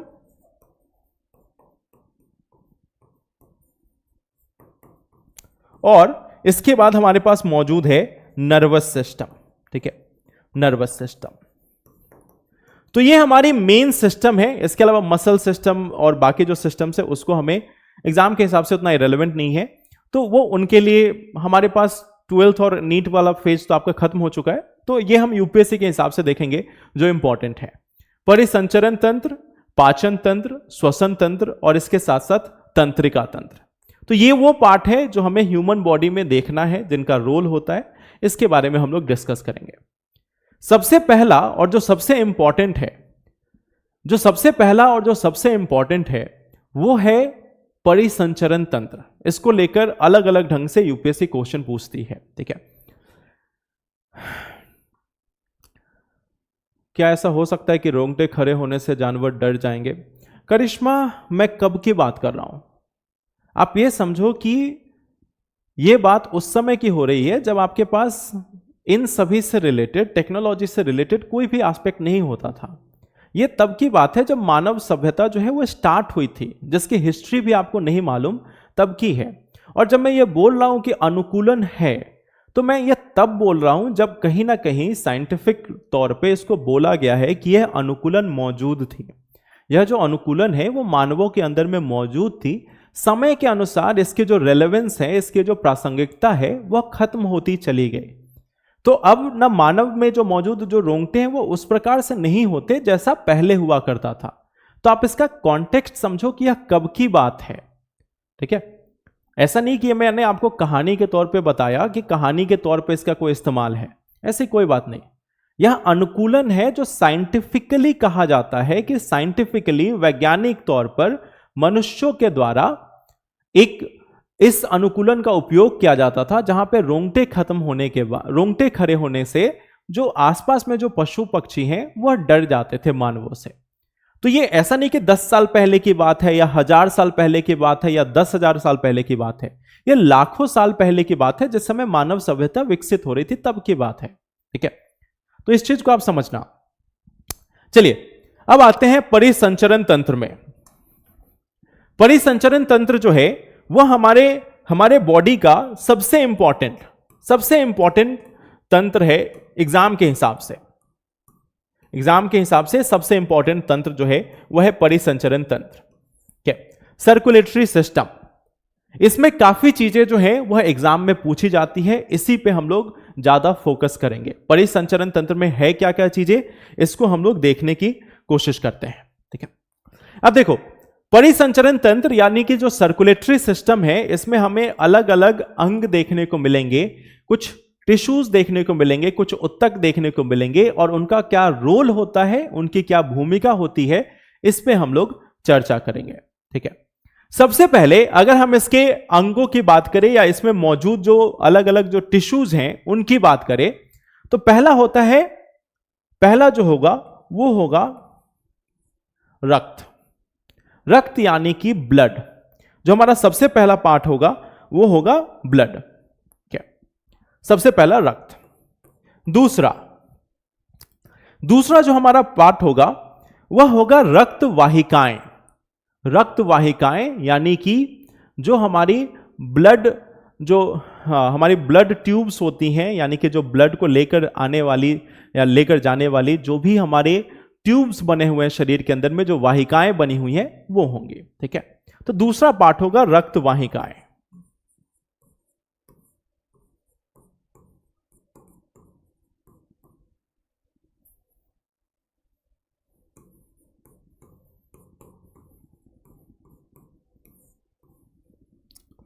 तीसरा पार्ट। ठीक है, अब देखो रक्त वाहिकाओं के साथ पहला रक्त हमने देखा, दूसरा हमने देखा रक्त वाहिकाएं, और तीसरा पार्ट है हृदय। तीसरा जो हमारा पार्ट होगा वो होगा हृदय।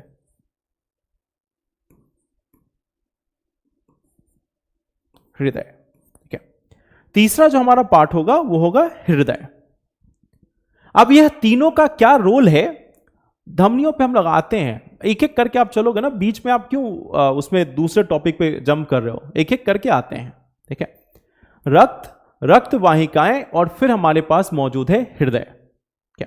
यह तीन मेन अंग होते हैं, यह तीन मेन पार्ट होते हैं हमारे इस सिस्टम के, हमारे इस पूरे परिसंचरण तंत्र के। अब इसमें हम लोग एक एक करके डिस्कस करते हैं। सबसे पहला स्टार्ट करते हैं रक्त वाहिकाओं से ही। ठीक है, पहले इसमें ही आपका क्वेश्चन आ रहा था, तो रक्त वाहिकाओं के बारे में सबसे पहले स्टार्ट करते हैं। रक्त वाहिकाएं।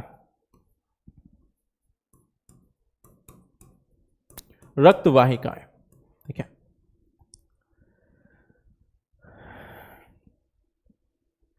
अब देखो जब हम ब्लड वेसल्स बोलते हैं इसको, इंग्लिश में बोलते हैं ब्लड वेसल्स।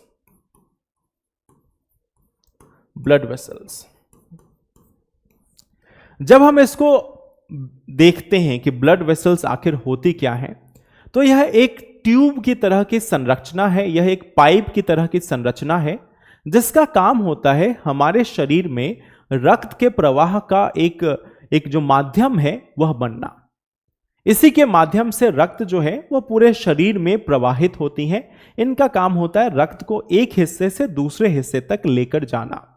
क्या ये एक ट्यूब की तरीके से, एक पाइप के तरीके के स्ट्रक्चर हैं जिनका काम है रक्त को हमारे पूरे शरीर में प्रवाहित करना। इनके द्वारा यह प्रवाहित होती हैं या इन्हीं के माध्यम से यह प्रवाहित होती हैं।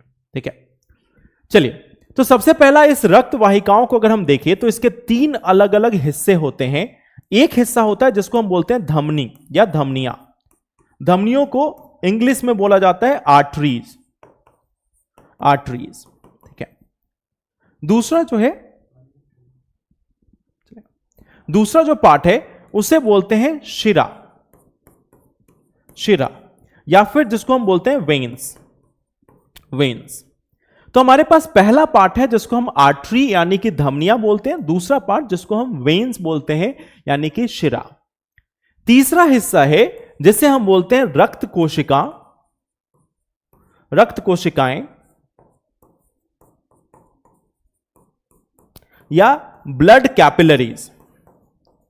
ब्लड कैपिलरीज, ब्लड कैपिलरीज, ठीक है, रक्त कोशिकाएं या ब्लड कैपिलरीज। तो हमारे पास 3 अलग अलग प्रकार की रक्त वाहिकाएं हैं। 3 अलग अलग प्रकार की रक्त वाहिकाएं हैं। एक है धमनियां, दूसरा है शिरा और तीसरी है रक्त कोशिकाएं, जिनको हम आर्टरीज, वेन्स और कैपिलरीज के रूप में जानते हैं। अब इन तीनों का काम क्या है? इन तीनों का एक सिंपल सा काम है, इनको ब्लड को यानी कि रक्त को एक जगह से दूसरे जगह लेकर जाना। इनके अगर हम कार्यों की बात करें, इनके हम कार्य की बात करें तो इनका एक सिंगल काम है, इस रक्त वाहिका का एक सिंगल काम है रक्त प्रवाह में मदद करना। रक्त प्रवाह में मदद करना या रक्त प्रवाह के लिए एक माध्यम प्रदान करना, यह इस तीनों का एक उद्देश्य होता है। लेकिन इन तीनों के अपने अपने इंडिविजुअल एक अपने अपने रोल हैं। उन रोल्स को हम लोग देखते हैं कि आखिर यह काम क्या करते हैं। सबसे पहला अगर हम धमनियों के बारे में बात करें तो धमनियां जो हैं वह शरीर में मौजूद रक्त वाहिकाओं में सबसे, एक तरीके से आप बोल सकते हो, सबसे मोटी वाहिकाएं होती हैं, सबसे मजबूत वाहिकाएं होती हैं, और ये हैं हमारी आर्टरीज। तो आखिर यह इतनी मोटी क्यों होती है और इसमें, इस रक्त वाहिकाओं में, इस धमनी में आखिर ये क्यों इतनी मोटी होती हैं और क्यों हमारे शरीर के आंतरिक भाग में ज्यादा पाई जाती है? क्या अब हम लोग इस पे बात करते हैं कि यह धमनियां जो हैं वह क्यों ऐसा होती हैं। हाँ, ज्योति रक्त केशिया बोलते हैं, बट एनसीईआरटी क्या ना कि एनसीईआरटी इसको रक्त कोशिका भी लिख देता है। तो इसी के लिए रक्त केशिया या कोशिया आप जो बोले आप लिख सकते हैं। एनसीईआरटी इसको रक्त कोशिका भी लिखता है, इसलिए वो रक्त कोशिका मैंने एनसीईआरटी के हिसाब से लिखा। ठीक है, तो चलिए सबसे पहले बात करते हैं, तो आप चाहो तो इसको रक्त केशिया भी लिख लो। ठीक है, सबसे पहले बात करते हैं आर्टरीज के बारे में, धमनियों के बारे में। सबसे पहले बात करते हैं धमनी के बारे में।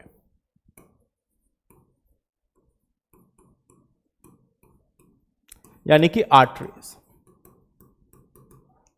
तो सामान्य तौर पर यह देखा जाता है कि सबसे मोटी एवं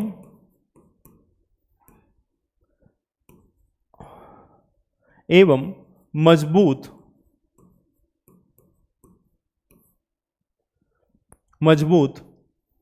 वाहिका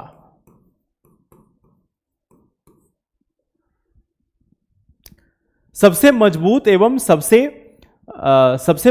एवं सबसे मोटी एवं मजबूत वाहिका के रूप में इसको देखा जाता है। वाहिका मतलब जो जिसको हम बोलते हैं ना ब्लड वेसल्स, जिसके थ्रू होकर पास कर रही है, जो ट्यूब लाइक स्ट्रक्चर है, उसी को हम रक्त वाहिका बोलते हैं और 3 प्रकार की होती हैं। ठीक है, तो पहला हो गई धमनियां, जो सबसे मोटी और मजबूत वाहिका है। शरीर के आंतरिक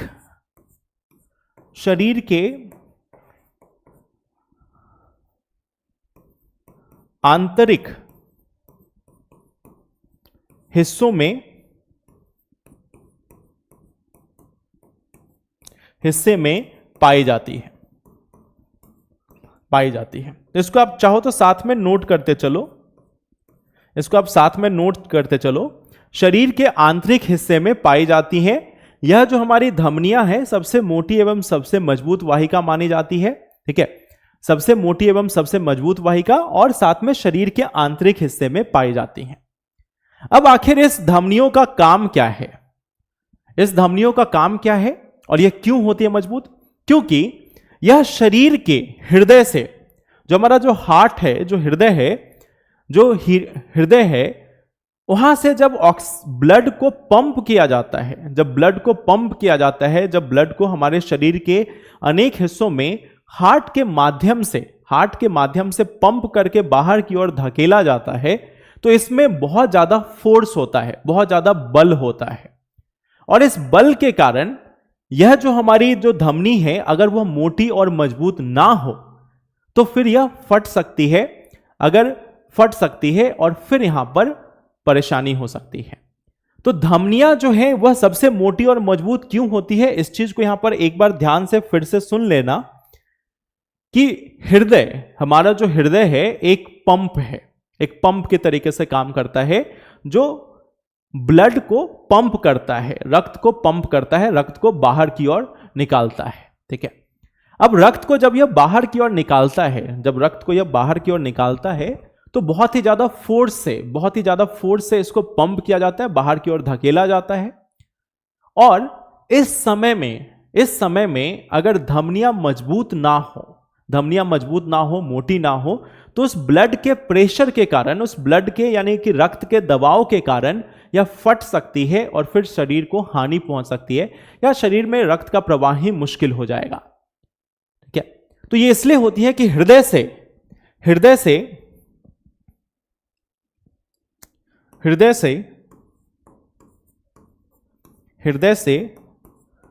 पंप की जाने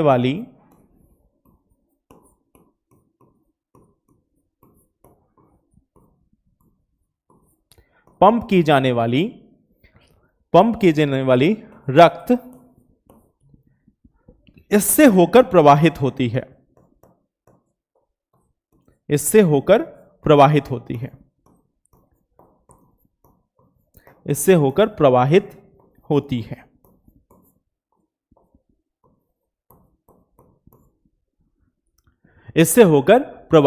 है।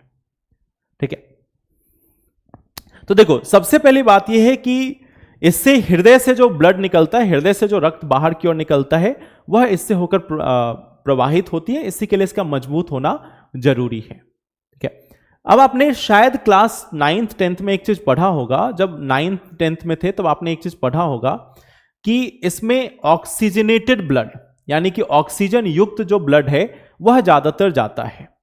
ऑक्सीजनेटेड ब्लड यानी कि ऑक्सीजन युक्त जो रक्त है वह हमारी धमनियों से होकर पास करता है। ठीक है, ज्यादातर यही होता है। एक एक्सेप्शन है और वह एक्सेप्शन है जो हमें देखने को मिलता है कि पुल्मोनरी वेन एक एक्सेप्शन है, या पुल्मोनरी आर्टरी जो है वो एक एक्सेप्शन है। ठीक है, उसको जब हम लोग हार्ट के बारे में पढ़ेंगे तो वहां पर देख लेंगे कि क्यों ऐसा होता है।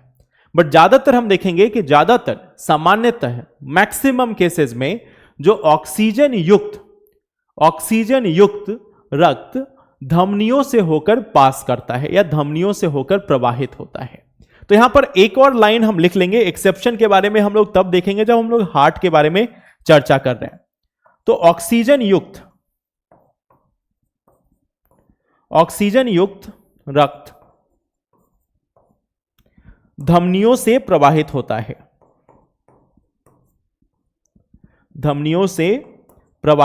है,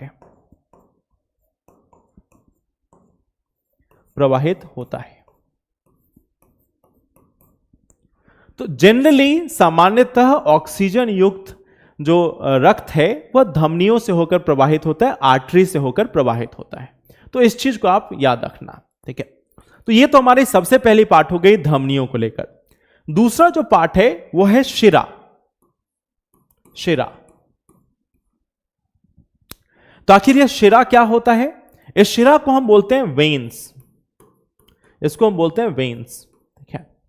तो यह धमनियों की तुलना में यह ज्यादा मोटी नहीं होती, यह धमनियों की तुलना में पतली ट्यूब्स होती हैं, पतली पाइप होती हैं, धमनियों की तुलना में यह पतली होती है। और इससे कार्बन डाइऑक्साइड युक्त ब्लड, कार्बन डाइऑक्साइड युक्त रक्त हृदय तक पहुंचता है। सामान्यतः इससे कार्बन डाइऑक्साइड युक्त जो रक्त है वह हृदय तक पहुंचता है।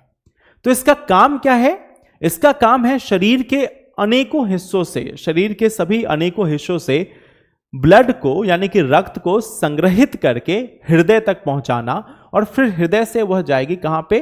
फेफड़े के पास, या उसको भी मैं आपको प्रोसेस बताऊंगा, ठीक है। तो यहां पे यह दूसरा पार्ट है, और इस दूसरे पार्ट का नाम है शिरा। धमनियों की तुलना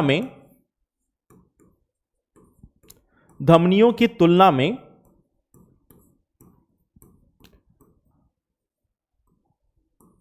पतली होती हैं।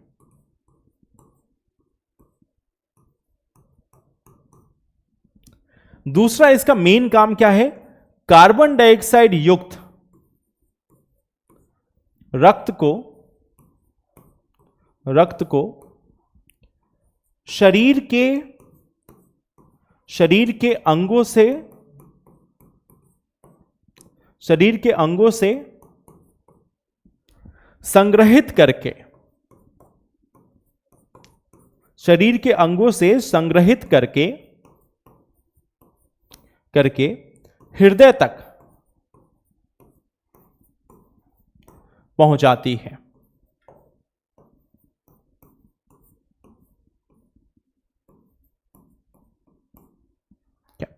तो यह शिरा का काम हो गया कि यह शरीर के अनेकों अंगों से रक्त को संग्रहित करके हृदय तक पहुंचाती है, ठीक है। तो चलिए, यह तो हमारा एक पार्ट हो गया। अब पहले हम लोग परिसंचरण तंत्र के बारे में कुछ चीजों को देख लेते हैं, फिर इस पे हम लोग बात करेंगे। देखो, परिसंचरण तंत्र में काम कैसे होता है। परिसंचरण तंत्र में हमारे पास एक हिस्सा है जिसको हम बोलते हैं हार्ट या हृदय। हृदय से निकलती है हमारी धमनी,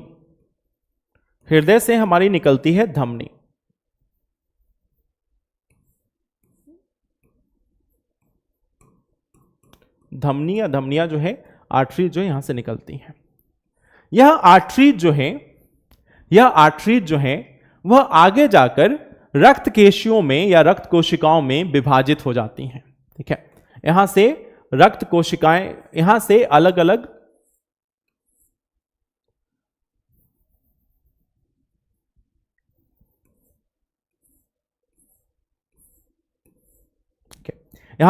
अलग हिस्सों में हमारी रक्त कोशिकाएं जो है वह विभाजित हो जाती हैं रक्त केशिया में या रक्त कोशिका में।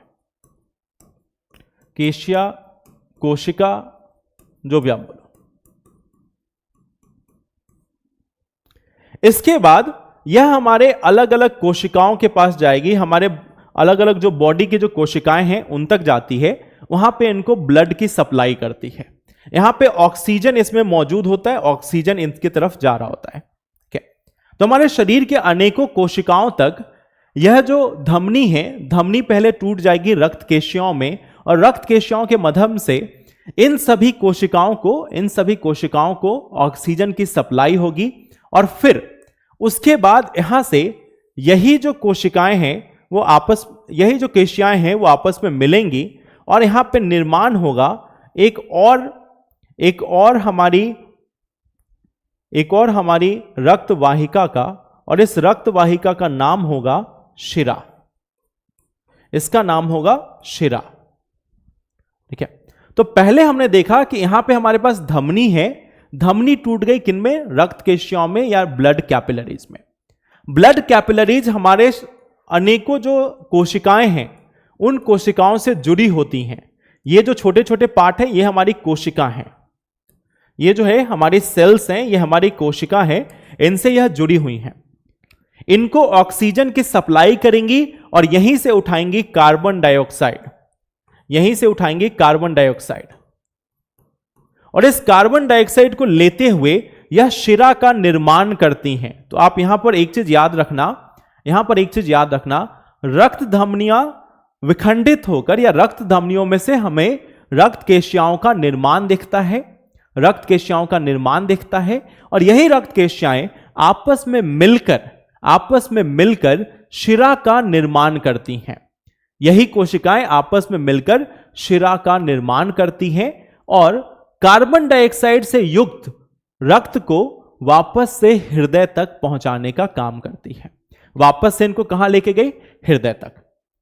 अब हृदय के पास ये आया तो हृदय इसको वापस से पंप करेगा और पहुंचाएगा फेफड़े के पास।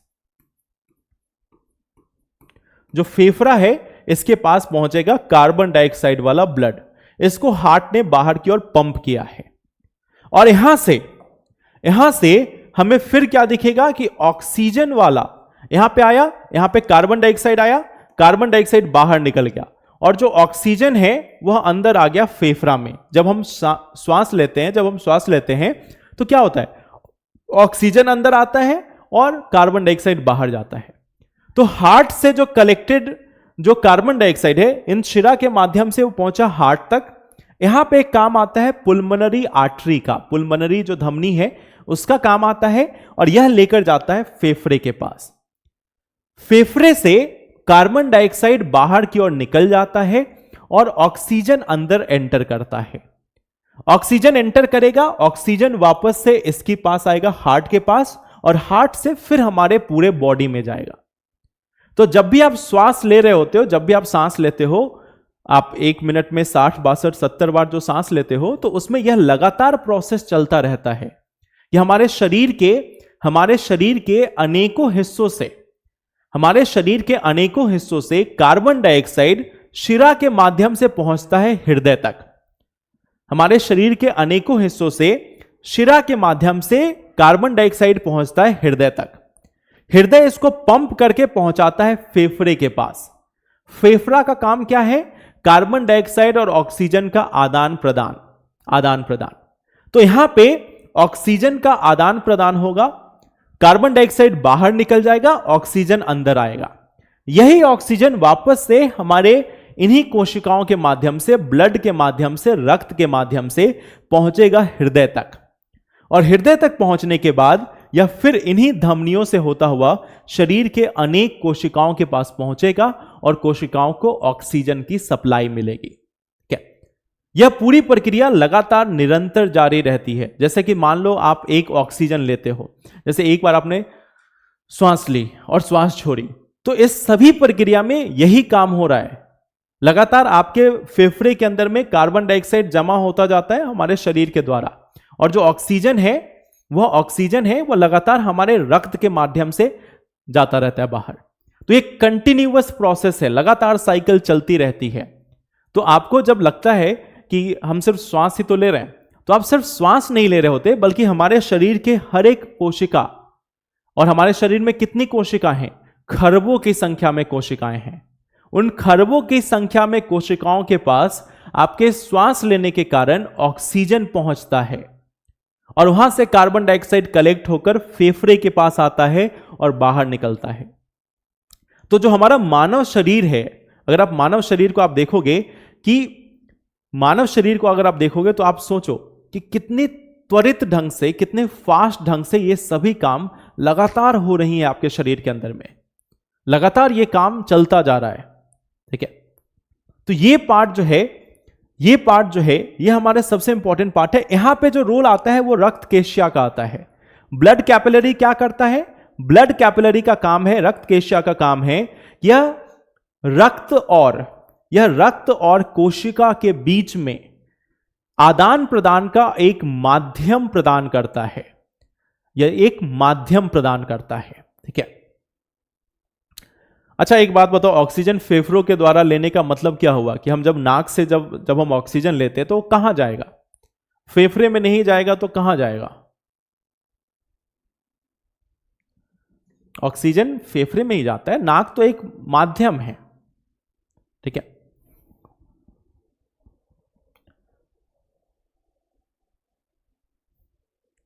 नाक तो एक माध्यम है। देखो अभी इसका फोटो इसलिए नहीं है कि क्योंकि बीच में कुछ सिस्टम में एरर आया था जिसके कारण वो फोटोज हट गए हैं। तो अभी आप इसके थ्रू समझ सकते हो, फ्लो चार्ट उससे बेहतर ढंग से आपको दिखाएगा। क्या इसमें क्वेश्चन है ब्लड कैंसर का, यहां पे कहां से कॉन्टेक्स्ट है? नहीं, मेंस में क्वेश्चन नहीं आते हैं। सांस की बीमारी में जो प्रोसेस है ना, बीमारियों को हम लोग अलग से पढ़ेंगे ओमकार, जिसमें हम लोग पढ़ेंगे कि जैसे मान लो हमारी जो धमनियां होती हैं, जैसे एक बीमारी होती है अस्थमा की।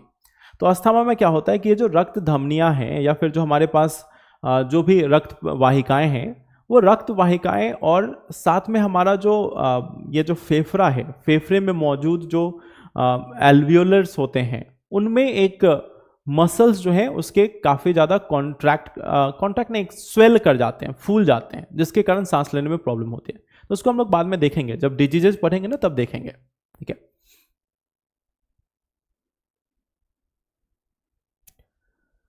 चलिए।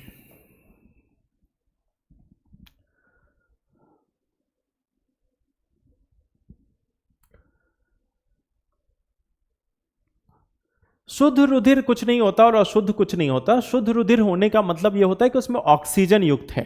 ठीक है, इसी को मैंने क्लियर शब्दों में लिखा कि ऑक्सीजन युक्त। शुद्ध और अशुद्ध का मतलब यह है कि एक ऑक्सीजन युक्त होता है, एक में कार्बन डाइऑक्साइड की मात्रा अधिक होती है, तो यह अंतर होता है।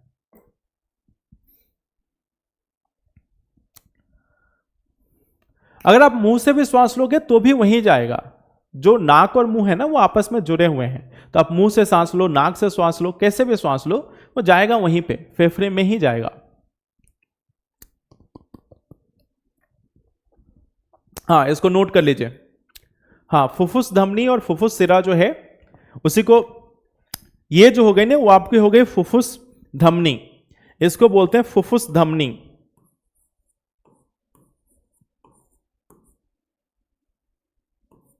इसको बोलते हैं फुफ्फुस धमनी, धमनी, और इसको बोलते हैं फुफ्फुस सिरा।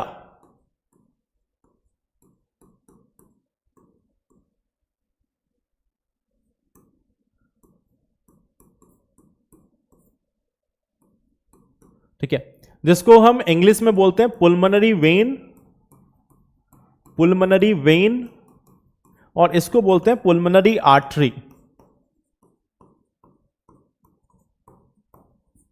पुल्मोनरी आर्टरी। जब हमने धमनी और शिरा के बारे में पढ़ा तो मैंने आपको बताया ना कि एक एक्सेप्शन है, एक एक्सेप्शन है। यह एक ऐसी धमनी है जिसमें ऑक्सीजन नहीं बल्कि कार्बन डाइऑक्साइड होता है। यह एक ऐसी धमनी है जिसमें कार्बन डाइऑक्साइड होता है, ना कि ऑक्सीजन। और ऊपर वाला जो फुफ्फुस शिरा है वह एकमात्र ऐसी शिरा है जिसमें जिसमें ऑक्सीजन होता है, ना कि कार्बन डाइऑक्साइड। ठीक है, तो ये पार्ट को आप याद रखना। हाँ, चित्र बना लीजिए बिल्कुल।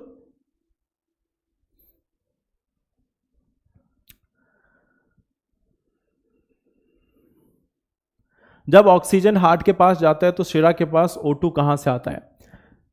बाबू आप यहां पर ध्यान दो, हृदय क्या किया, इस कार्बन डाइऑक्साइड को भेजा फेफड़े के पास, और कार्बन डाइऑक्साइड को जब फेफड़े के पास भेजा तो कार्बन डाइऑक्साइड बाहर निकलेगा, बाहर से जो ऑक्सीजन आया है वह पहुंचेगा इस शिरा के पास। ठीक है, और वहां से जो शिरा है वह इसको लेके आती है हृदय के पास, और हृदय से यही ऑक्सीजन वाला जो ब्लड है वह फिर बाकी शरीर के हिस्सों में पहुंचता है। ठीक है,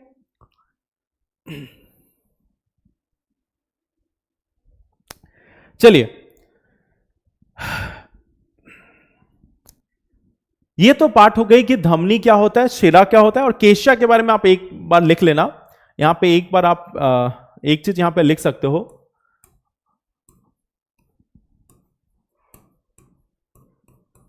रक्त केशिया कोशिकाएं, कैपिलरीज।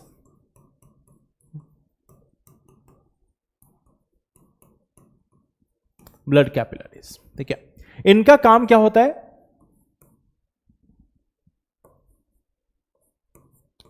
शरीर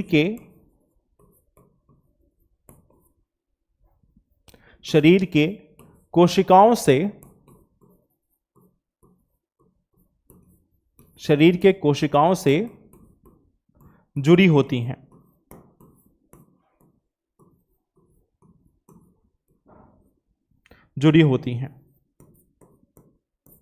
ठीक है, इसमें एक काम और, इसमें एक चीज और होगा,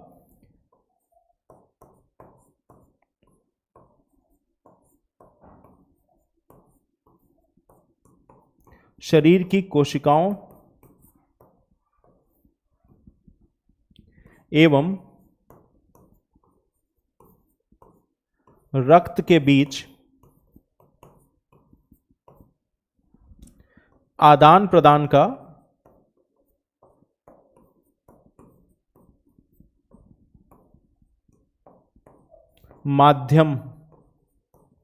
माध्यम बनती हैं।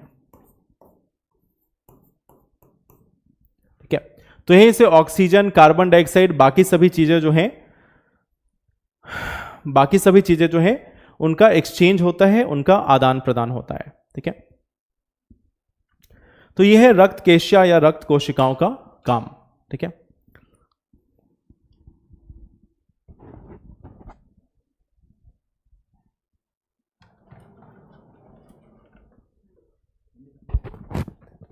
क्वेश्चन 5 मिनट दीजिएगा, क्वेश्चन ले लेते हैं। चलिए, तो रक्त को शुद्ध कौन करता है? देखो, रक्त को शुद्ध करने का 2-4 प्रोसेस होता है। हार्ट्स का मैं नोट्स लिखा दूंगा। रक्त को शुद्ध करने का 2-4 पार्ट होता है। पहला तो यह है ऑक्सीजन और कार्बन डाइऑक्साइड वाला। दूसरा पार्ट होता है जिसमें हमें देखना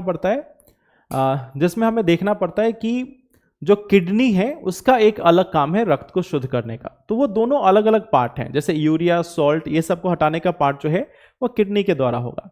दूसरा, अगर हम बात करें कि ऑक्सीजन और कार्बन डाइऑक्साइड का, तो ये पार्ट फेफड़े का होता है। ठीक है, हार्ट का सिर्फ एक काम है ब्लड को पंप करना, यानी इसके प्रवाह को लगातार मेंटेन करना, यह इसका पार्ट है।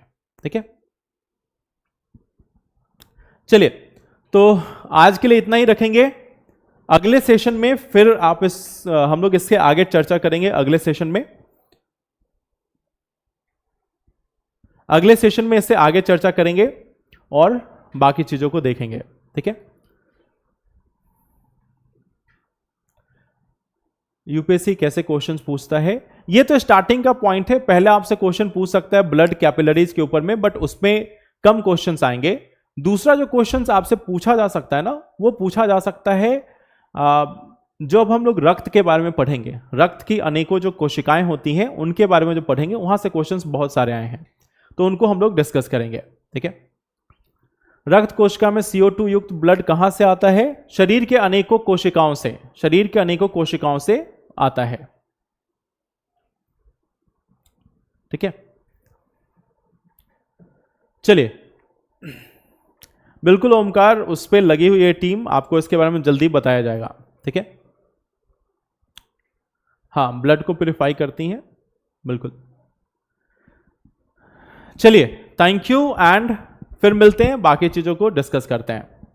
Thank you.